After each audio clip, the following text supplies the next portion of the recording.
पूजा की दूसरी संध्या की लालिमा के साथ ही एक बार फिर हिमांशु निकल पड़े उन चाहने वालों के पास जो माता पूजन के दूसरे दिन गुजर जाने के बाद भी हिमांशु से मिलने की उम्मीद लगाए हुए थे। चास्ट एलईडी के ब्राइट फ्यूचर पब्लिक स्कूल में होने जा रहे कार्यक्रम में हिमांशु सबसे पहले पहुंचे। बतौर अतिथि कद्दावर नेता साधु शरण गोप और हिमांशु ने बच्चों द्वारा प्रस्तुत यहाँ के कार्यक्रम का शुभारंभ किया। शुभारंभ के पश्चात विद्यालय प्रबंधन समिति की ओर से मोमेंटो देकर हिमांशु को सम्मानित किया गया। इस मौके पर हिमांशु ने यह कहकर अपनी कृतज्ञता जताई कि जिस बड़े भाई के ओजस्वी भाषण सुन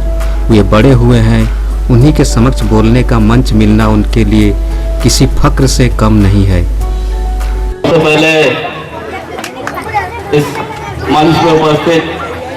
मेरे बड़े भाई जुझारू नेता आदरणीय Sadhu Sharan Gop ji, Laldev sir, Santosh sir, Manoj sir, Subodh sir और तमाम छोटे छोटे बच्चे जो बेहद मुझे प्यार किया करते हैं। और सर का नाम मैं भूल गया। शांति निकेतन के मेरे बहुत शिक्षा निकेतन के बहुत ही चहेते सर, मैं नाम नहीं बोलूंगा क्योंकि मेरे बड़े भाई हैं। मैं बताऊं आपको कि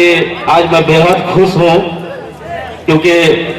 कल से लेकर आज तक ना जाने कितने स्टेज पे कितनी बातें मैं भूल चुका हूं और ना जाने कितना अवार्ड ले चुका हूं,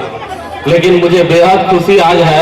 इस अवार्ड को पाने के बाद, क्योंकि मेरे करीबन 200 से भी ज्यादा अवार्ड अब हो चुके हैं और इस अवार्ड में सबसे पहली बार और इस स्टेज पे मेरे बड़े भाई साधु शरण मेरे साथ इस समय है। ये पुरस्कार मेरा दुगना हो गया है क्योंकि मुझे आज भी याद है कि मैं बहुत ही छोटा हुआ करता था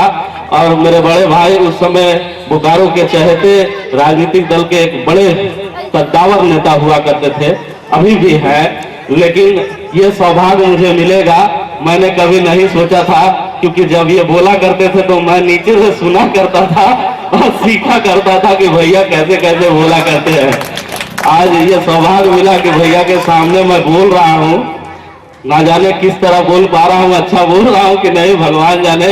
लेकिन मुझे बेहद खुशी है कि हर साल आप लोग मुझे बुलाया करते हैं। मैं अभी थोड़ी देर पहले सतनपुर गांव में था और सतनपुर गांव के तमाम लोग जितने भी छोटे छोटे बच्चे थे, लगा कि स्टेज टूट जाएगा, बच्चे हो बुजुर्ग हो सब लोग हिमांशु के पास चले आए। इसलिए मैं इस स्टेज के माध्यम से सतनपुर गांव में रहने वाले तमाम नौजवान युवतियां, बच्चे और खासकर उस स्कूल के प्रिंसिपल को धन्यवाद दूंगा जिन्होंने मुझे उस जगह पे बुलाया और इतना भव्य स्वागत किया। साथ ही साथ लालदेव सर को जरूर धन्यवाद करना चाहूंगा क्योंकि जब भी इनके स्कूल में छोटा हो या बड़ा फंक्शन हो मुझे बुलाना नहीं भूलते हैं। और साथ ही साथ मेरे दोनों बड़े भाई जो मेरे मार्गदर्शन भी है, मनोज सर, सुबोध सर, इस जगह पे मौजूद रहते हैं तो मेरा हौसला दुगना हो जाया करता है, क्योंकि मैं सर से कहता हूँ कि जब भी मेरे अवार्ड को आप टच किया करते हैं उसके बाद ना जाने कितना अवार्ड मिलता है हिमांशु को वो पता नहीं चलता है। तो सिलसिला लेट है क्योंकि 40 से 50 अवार्ड मैं ले चुका हूं कल से,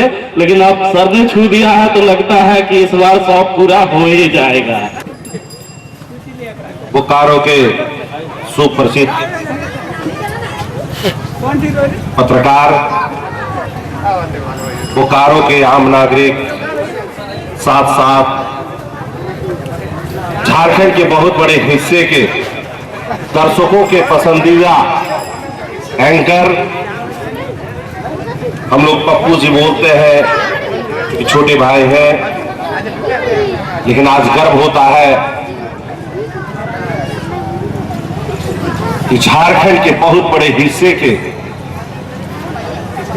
एक इलेक्ट्रॉनिक मीडिया के डायरेक्टर के रूप में आज इनकी ख्याति है और कहीं ना कहीं आज इनके चरमोत्सव, इनके प्रकाश, इनके भाव, इनके उत्कर्ष से आज हम लोग लाभान्वित, व्यक्तिगत मैं लाभान्वित होता हूं। छोटे भाई पे हमें गर्व है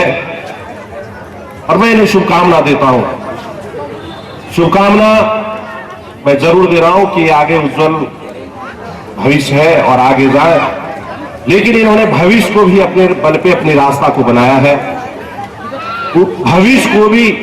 चीर कर करके, बाधाओं को चीर कर करके अपने रास्ता बनाया है, एक नया आयाम दिया है इलेक्ट्रॉनिक मीडिया को। इलेक्ट्रिक मीडिया समाचार के लिए जाना जाता है, लेकिन डायरेक्टर हिमांशु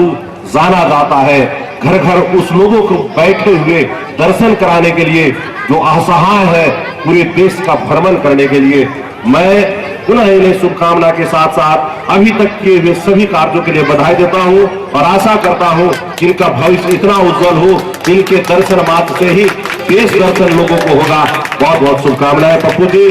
बहुत बहुत धन्यवाद।